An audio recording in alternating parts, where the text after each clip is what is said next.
134 DAF du pays. Leurs dossiers de voyage sont en saisie et la démarche s'élargit au niveau de certains ministres, nous apprendons.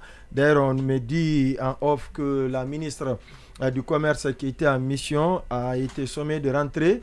Elle qui aimait dire qu'elle était fière de servir son pays, elle était fière de servir le colonel Mamadi Doumbouya. Avec cette situation, le retour justement. Oui, est-ce que c'est toujours avec la même fierté? Non. Oui. Est-ce qu'elle continuera à garder la même fierté pour servir le pays sans être en déplacement? En tout cas, c'est la grosse question. Mais ce que je n'arrive pas à comprendre, c'est que c'est pourquoi c'est maintenant on perd une sorte de sérénité, on va dans donc vous expliquez tout ça dans alors perte de sérénité. Oui, mais vous imaginez, on est en transition. Ça peut s'apparenter à l'excès des ailes aussi. Qui sont en train d'exécuter les faits de route ou en tout cas l'orientation du colonel Mamadi Doumbouya vers la refondation. Si lui-même, il n'a pas confiance en cette équipe où il pense que les gens, vous vous rappelez des 3 derniers conseils des ministres, ce qu'il a eu à dire. Il n'est pas satisfait de l'équipe. Mais il ne la renvoie pas. Il y a un désordre total parce que quand il dit que tous les ministres ne doivent pas être dans les cérémonies en même temps, donc il se dit qu'il faut qu'ils se rendent compte que tous ces déplacements, c'est l'argent du contribuable. Mais bien sûr, chaque conseil, qui est utilisé. on parle d'agacement, il n'y a pas de décret, mais la question, c'est par rapport à ces DAF. En fait, j'ai comme l'impression qu'on veut noyer le poisson. C'est-à-dire, on a convoqué les DAF. Ou on peut passer par le poisson pour attraper les requins. On a convoqué les DAF. En réalité, on sait très bien que ce n'était pas lié à leur gestion. Mais puisque l'opinion s'en est servie autrement et que ça fait beaucoup de tollé, il faut ramener ça sur une question de gestion. Et vous avez vu ce que les gens se disaient quand on dit que vaut un DAF sans l'ordonnateur. Finalement, il semblerait qu'il veut noyer la chose et qu'il a demandé à ce que les ministres ne sortent pas. Comme on a saisi, comme on a interdit les DAF de sortir, pour ne pas qu'on se mette à dire alors qu'est-ce qu'on fait des ministres, c'est de dire on a retiré ou on a demandé de retirer le passeport de ces ministres pour dire que ce n'est pas une fixation. Mais la vérité, c'est que tout ça, je pense que c'est soit une sorte de tape à l'œil, ou tout au moins le colonel Mamadi Doumbouya est à un niveau où il faut l'aider, c'est-à-dire la situation... Il faut le sauver. La situation l'échappe. À ce stade, j'ai l'impression que c'est lui maintenant qui est pris en otage. C'est-à-dire qu'il n'a pas pris le pays en otage, mais on l'a pris en otage. C'est-à-dire qu'il fait des choses qu'il n'aime pas, il voit des choses qu'il n'apprécie pas, mais malheureusement, il ne peut pas agir et là, ça pose problème. Parce que c'est lui quand même qui est allé à la mort, comme il nous disait. Ceux qui sont allés avec lui ne sont pas des ministres. Il y en a qui se sont réveillés un beau matin, puisqu'ils connaissent tel apprêteur, ils se sont retrouvés à la tête, qui n'ont fourni aucun effort. C'est lui qui a pris les risques. Ses autres camarades, on les a ventilés un peu partout. Mais s'il ne prend pas ses responsabilités, la situation lui, telle que ça évolue... Makale Traoré, bien sûr. Au début, dans cette émission, qu'il sera le seul et l'unique comptable de la gestion de la transition. Oui, mais ce qui est difficile à concevoir, c'est qu'on est en train de tomber tellement bas que je ne peux pas comprendre. Parce que c'est une première quand même, Marwan Camara. C'est une première, on rabaisse, la Guinée les gens. A accédé à l'indépendance, que des responsables soient confrontés à de telles situations. Est-ce que avec cette rallonge de confiscation de passeports, cela peut être un début d'ouverture pour les anciens dignitaires qui déjà leurs documents sont confisqués depuis plus de 2 ans. La situation de la Guinée de 2023 ressemble à la situation de la France de 1948. Et aujourd'hui, le colonel ressemble un peu, comme je le dirais, on n'est pas sous l'ère de Pétain et de Vichy, mais il faudrait, comme l'a fait le général de Gaulle, à travers son appel à la nation qu'il a émis à partir de la radio BBC. Je vais émettre à travers la radio Dioma ce 23 octobre un appel au colonel, pas un appel à la nation, mais un appel au colonel. D'abord, mon colonel, sur cette histoire des DAF, tout ce qu'on vous a raconté, on vous a menti. Premièrement, sur les reproches qui sont formulés contre ces DAF, on dit qu'ils ont mobilisé 200 millions. Pour le rapatriement faux, ce n'est pas le montant qui a été mobilisé par ces DAF, c'est plutôt 38 millions selon nos informations. Ensuite, mon colonel, ces DAF qui sont aujourd'hui dans l'administration fiscale ou dans la mobilisation ou dans la chaîne de dépenses, ne sont pas tous des 518. Mon colonel, rappelez-vous que le 5 septembre, il y avait 41 DAF au total que Alpha Condé avait laissé, les membres qui étaient au compte du gouvernement.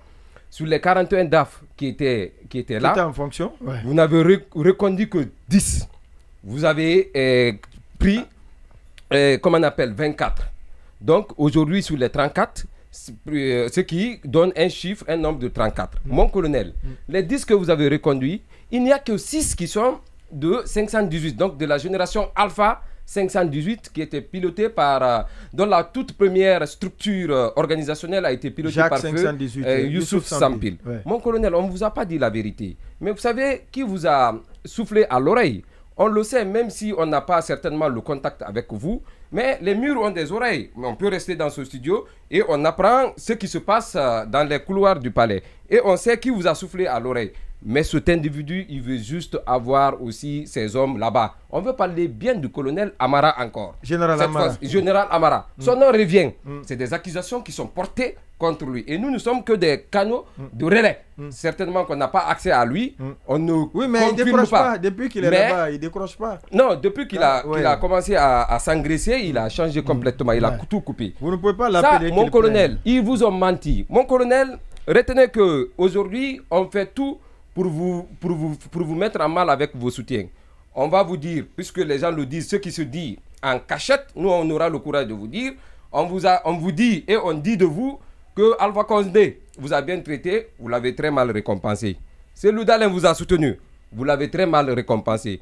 Aujourd'hui, les gens qui sont là, qui font face aux gens qui vous critiquent, aujourd'hui, les gens sur lesquels votre espoir repose, tout le monde a eu peur. Tous ceux qui ont aujourd'hui des décrets, parce que vous pouvez les abandonner à un moment. C'est le cas aujourd'hui des DAF. Personne d'entre eux aujourd'hui, quand vous échangez avec lui, on nous a très mal récompensé. Mon colonel, on passera tout le temps qu'on dira de vous que vous récompensez très mal les gens. C'est extrêmement important ce que je suis en train de dire. Non, mais il reste la peur a changé de camp. Si hier, Dieu merci, Ousmane Gawa disait que les libertés, il y a tellement de libertés, mais désormais on va tous broyer la même chose. Parce que lui-même, il n'a plus la capacité de se mouvoir. Comme on va tous rester dans la même situation. Et Dieu merci, les anciens ministres peuvent se frotter les mains. Parce que désormais, il y a des soupçons. Cet acte qui a été pris par le colonel fait peser plusieurs soupçons et sur les DAF et sur les ministres. Parce que c'est une complicité qu'il faut voir. Un DAF il n'est pas ordonnateur et un ministre n'ordonne pas s'il n'y a pas ici, comment on appelle, un document, donc s'il n'y a pas de dépenses s'il n'y a pas à ordonner. Donc les deux là, ils sont inséparables, ils sont indissociables. Donc ils sont complémentaires dans aujourd'hui tous les soupçons qui pèsent sur eux. Mon colonel, faites beaucoup attention. Encore une fois de plus, on vous isole, on est en train de vous isoler. Il nous reste 2 minutes. Il ne vous aime pas. Nous qui sommes là, certainement, on nous dit qu'on est passionnés, mais on vous aime parce que vous êtes notre seul espoir. Le débat sur ce dossier même dans l'émission de demain. Mais oui, très rapidement, vous donnez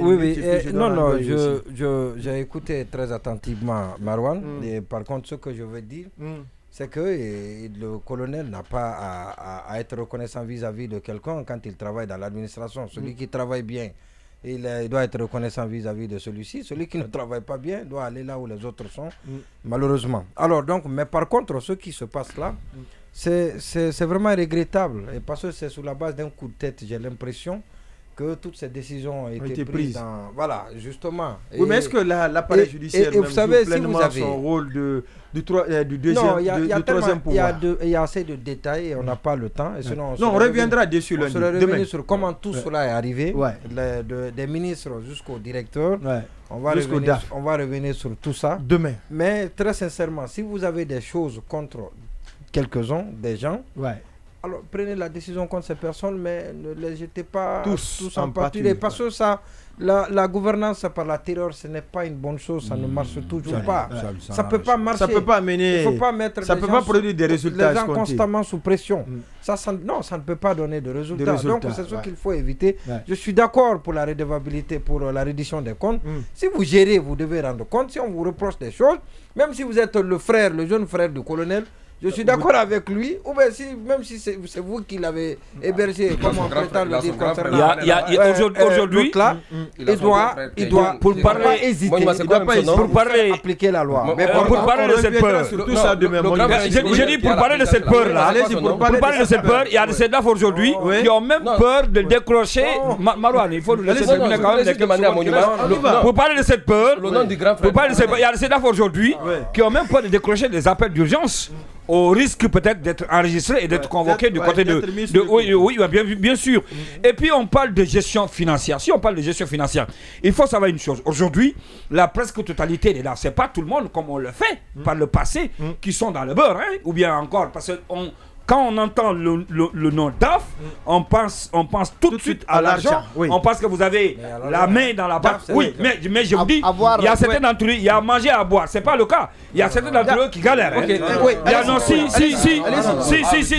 je vous en prie. Non, c'est bon déjà. Il y a certains d'entre eux qui galèrent. Vous n'avez. C'est bon, allez-y. Oui, je dis simplement que ce qui se passe aujourd'hui à la CRIEF devrait encore inspirer les gens. Quand les poursuites sont initiées à la base pour des raisons politiques, ça n'aboutit pas toujours.